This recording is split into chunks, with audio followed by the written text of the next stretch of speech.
तो आज की क्लास में हम पीएचपी में स्ट्रिंग्स के बारे में जानेंगे। आपने पहले भी स्ट्रिंग्स को पढ़ रखा है, बट पीएचपी में स्ट्रिंग को हैंडल करने के लिए चार मेथड्स हैं यहाँ पर। अब देख पा रहे हैं कि चार मेथड्स के द्वारा या चार तरीके हैं जिसके द्वारा हम स्ट्रिंग्स को रिप्रेजेंट कर सकते हैं। पहले मैं आपको बता दूं कि स्ट्रिंग्स जो होते हैं, कैरेक्टर के सीक्वेंस को स्ट्रिंग कहते हैं।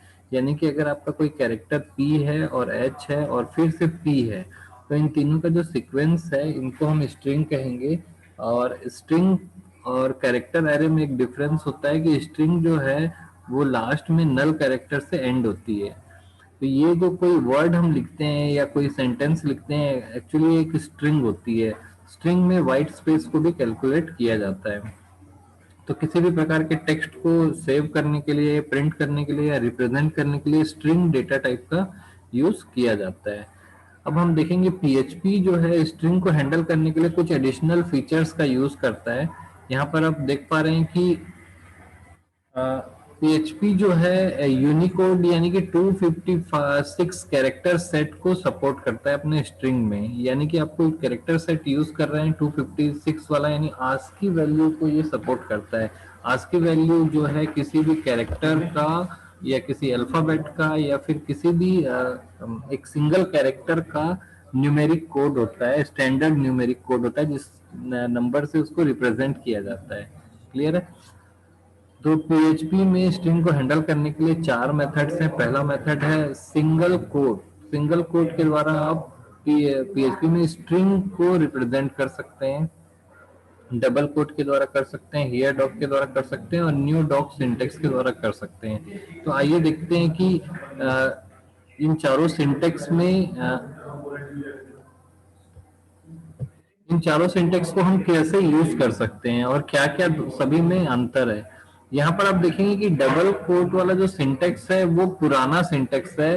पुराने सिंटेक्स में डबल कोट के द्वारा ही यूज किया जाता था। यानी कि ये जो तीन नए सिंटेक्स दिख रहे हैं, सिंगल कोट और हियर डॉक और न्यू डॉक, ये नए हैं। ये जो आपका है पुराना है। पुरानी लैंग्वेजेस जैसे जावा, सी प्लस प्लस वगैरह में आपको डबल कोटेड जो स्ट्रिंग है वो दिखाई देंगे आपको।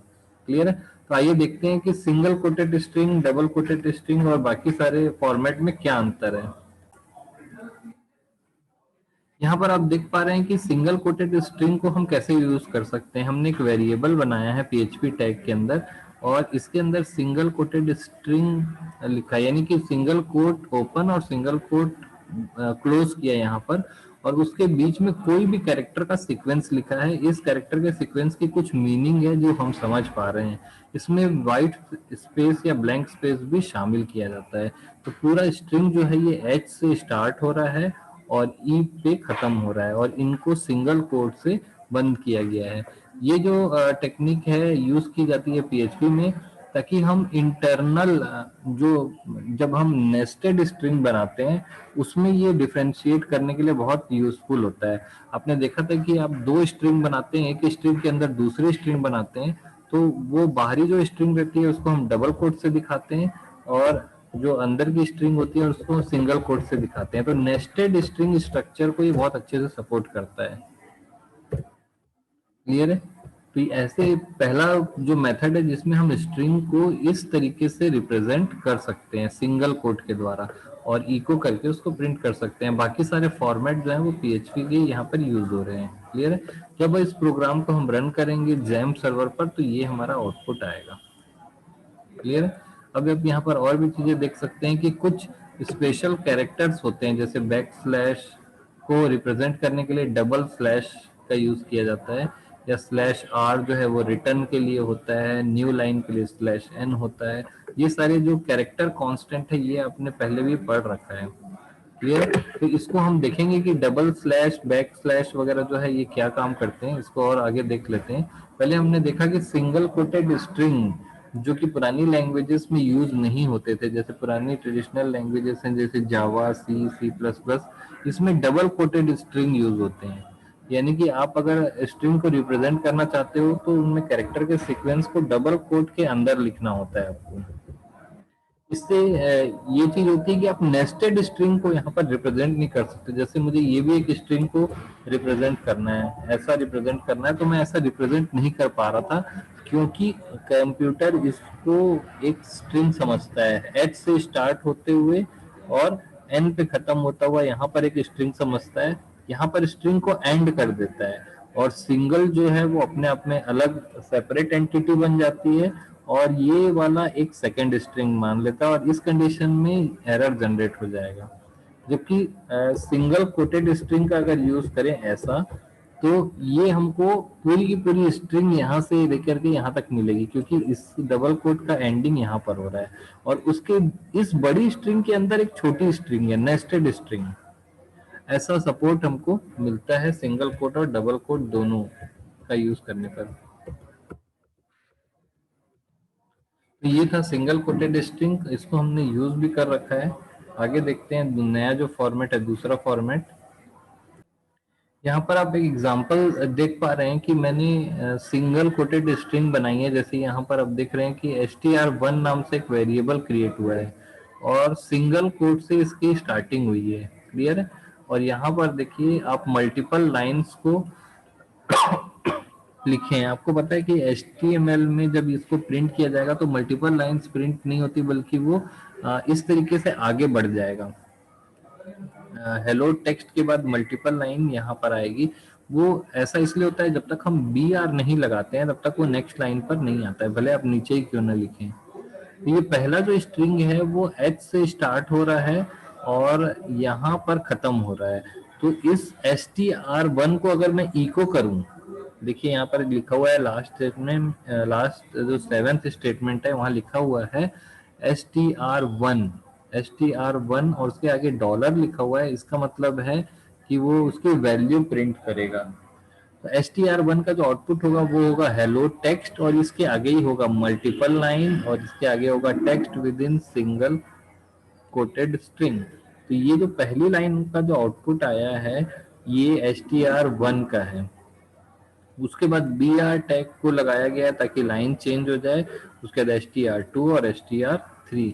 तो अब str2 का एग्जांपल देखिए, ये जो यहाँ पर एग्जांपल देख रहे हैं इसी को मैं बता रहा था कि आप नेस्टेड स्ट्रिंग यहाँ पर तैयार कर सकते हैं। तो आप यहाँ पर देख पा रहे हैं कि ये यूजिंग डबल कोट, और यहाँ पर डबल कोट लगाया गया है। तो आप देख रहे हैं कि double quote as it is print हो जा रहा है यहाँ पर। ऐसा कर पाना पॉसिबल नहीं होता अगर यहाँ पे आप डबल कोट लगाते और यहाँ भी डबल कोट लगाते, क्योंकि यह डबल कोट यहाँ से यहाँ तक एक स्ट्रिंग मानता, और यहाँ से यहाँ तक एक दूसरा स्ट्रिंग मानता, और इसको अलग से छोड़ देता। क्लियर है? तो ऐसी कंडीशन में एरर आ जाता। लेकिन ये दोनों ही स्ट्रिंग को रिप्रेजेंट करने के अलग अलग तरीके हैं, इसलिए इनको ये अलग अलग करके यहाँ पर स्ट्रिंग की ओपनिंग है और यहाँ पर क्लोजिंग है। क्लियर है? और इसको ये प्रिंट कर सकता है। तो ये सेकेंड लाइन का जो आउटपुट है str2 वो यहाँ पर डिस्प्ले हो रहा है।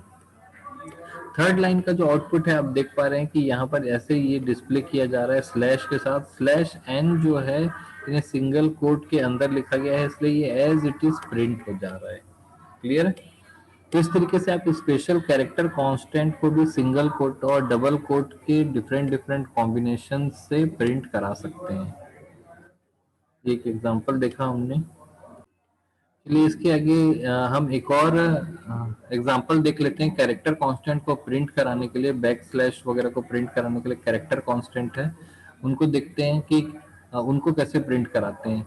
तो यहाँ पर हम देख पा रहे हैं कि एक और एग्जांपल है जिसमें हम यहाँ पर इस चीज को देखते हैं ध्यान से। आप देखिए यहाँ पर एक वेरिएबल बना है num1 और इसमें वैल्यू दी गई है 10।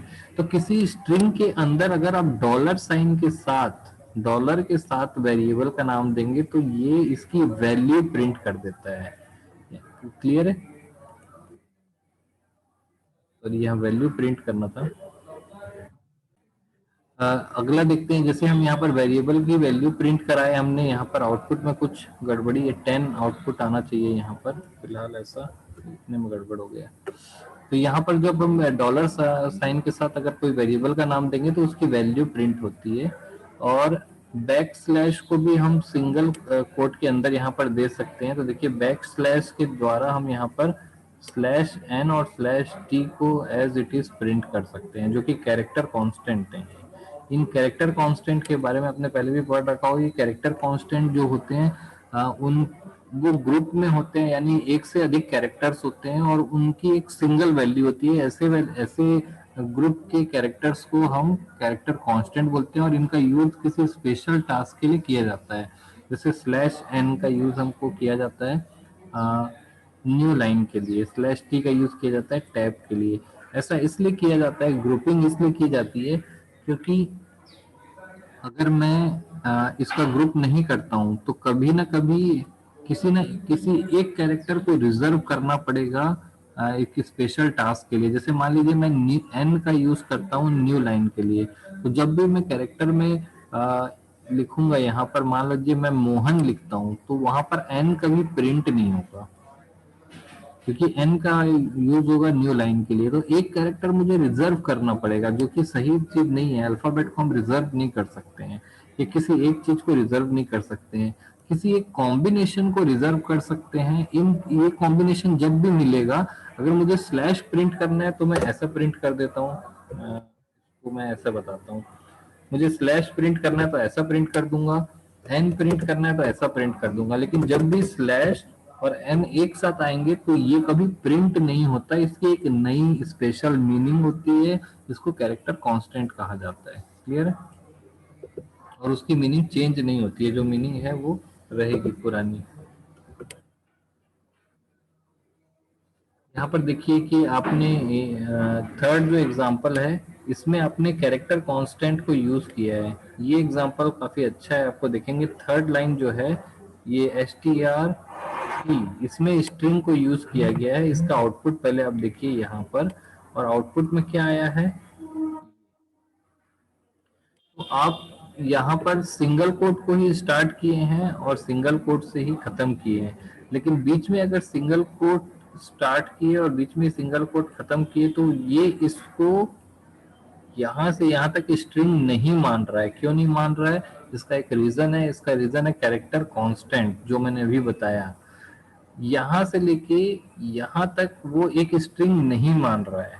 वो स्ट्रिंग मान रहा है यहाँ पे यू से स्टार्ट हुआ और एच पे खत्म हुआ। बीच में इसको स्ट्रिंग क्यों नहीं मान रहा है? क्योंकि मैंने आपको बताया कि जब भी सिंगल कोट आएगा तो वो स्ट्रिंग या तो स्टार्ट हो रही होगी या तो खत्म हो रही होगी। क्लियर है? अगर यहाँ पर सिंगल कोट आया तो उसके आगे अगर कोई सिंगल कोट है तो इसको स्टार्टिंग मानेगा और इसको एंडिंग मानेगा।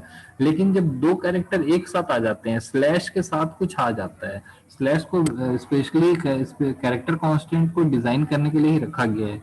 तो स्लैश के साथ अगर कुछ आता है तो वो अपनी मीनिंग खो देता है। यानी कि ये स्लैश के साथ अगर ये आया है तो इस ये अपनी मीनिंग खो देगा। और स्लैश और इन दोनों का कॉम्बिनेशन का एक अलग मीनिंग होता है, जिसको कैरेक्टर कांस्टेंट बोलते हैं। इस कैरेक्टर कांस्टेंट का यूज होता है एज इट इज इसको प्रिंट करने के लिए। तो इसकी जो मीनिंग थी कि स्ट्रिंग की स्टार्टिंग और स्ट्रिंग की क्लोजिंग करना, वो अपनी मीनिंग खो दिया। वैसा ही देखिए सेम यहाँ पर भी इन दोनों का सीक्वेंस आया। अगर मैं इनके बीच में स्पेस दे दूं तब फिर यहाँ पर गड़बड़ हो जाएगा, क्योंकि ये दोनों एक साथ तभी काम करेंगे जब विदाउट एनी स्पेस ये एक दूसरे के साथ आएंगे, और ये पहले आएगा और ये बाद में आएगा। तो स्लैश के साथ जो भी स्पेशल कैरेक्टर्स हैं वो आते हैं तो वो अपनी मीनिंग खो देते हैं। यानी यहाँ पर देखिए डबल स्लैश आया, यानी पहला स्लैश के साथ दूसरा स्लैश आया, तो इस स्लैश की मीनिंग खो गई, स्लैश बी की मीनिंग खो गई। और ये स्लैश, इन दोनों का मीनिंग क्या हुआ, इसको एज इट इज प्रिंट करना। तो आप यहाँ पे आउटपुट देख पा रहे हैं ऐसा। अगर मैं यहाँ पर ऐसा लिख देता तो आउटपुट ऐसा आता। तो स्लैश के साथ अगर आप कोई भी चीज लिखते हैं विदाउट एनी स्पेस, तो उसकी जो स्पेशल मीनिंग रहती है वो अपनी मीनिंग खो देता है और एज इट इज वो प्रिंट होने लगता है। तो कोई भी कैरेक्टर जो है आप प्रिंट करा सकते हैं स्लैश के साथ। ऐसे ही अगर मैं आपको बोलूं कि आप किसी प्रोग्रामिंग लैंग्वेज में स्लैश एन प्रिंट कराइए। स्लैश एन क्या कराना है आपको? प्रिंट कराना है। जैसे मैं सी प्लस प्लस में बोलूँ तो सी आउट आप लिखेंगे स्लैश एन, ऐसे प्रिंट कराने की कोशिश करेंगे। या सी लैंग्वेज में आप लिखेंगे प्रिंट एफ परसेंट एस, और आप प्रिंट कराने की कोशिश करेंगे slash N.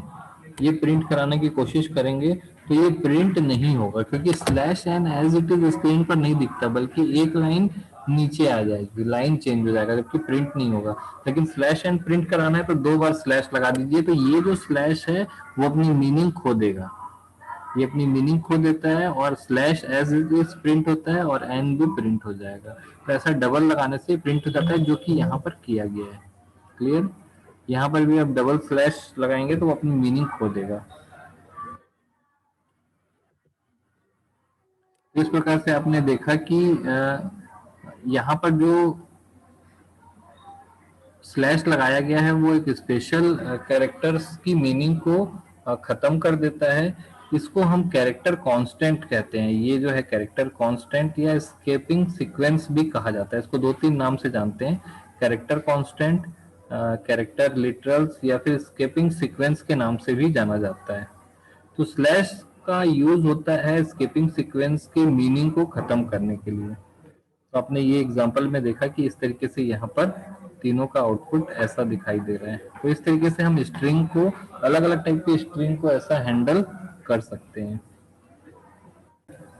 Double coated string के बारे में हमने पहले भी देख रखा है। पुरानी लैंग्वेजेस में डबल कोटेड स्ट्रिंग ही यूज की जाती है। स्ट्रिंग को डबल कोट से स्टार्ट किया जाता है और डबल कोट के से बंद किया जाता है। इनके बीच के जितने भी कैरेक्टर के सीक्वेंस हैं वो एज ए स्ट्रिंग लिए जाते हैं। इसमें वाइट स्पेस, नंबर्स और स्पेशल कैरेक्टर्स भी इंक्लूड किए जाते हैं। अगर इनके बीच में मैं कोई नंबर लिख देता हूँ तो ये 9 एक नंबर ना होकर के स्ट्रिंग का पार्ट हो जाता है।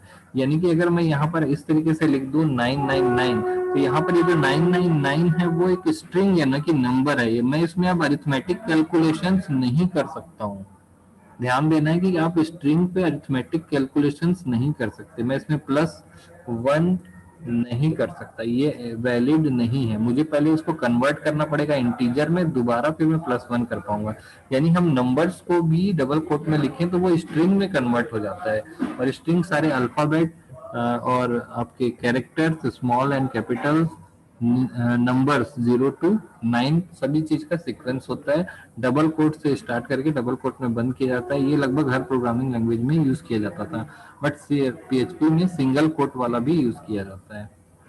इसके अलावा 2 और मेथड्स हैं, उसको भी हम देखेंगे। किसी को कोई डाउट है तो पूछ सकते हो। और अभी